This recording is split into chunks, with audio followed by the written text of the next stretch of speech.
आदमी खिलाफत लेके चला जाता है और एक पीर के पास ही बैठा रहता है। इन दो में से तकर्रुब किसको है?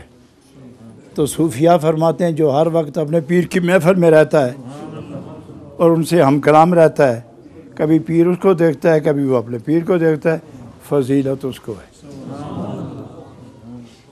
यही हाल है कुरून उला का भी।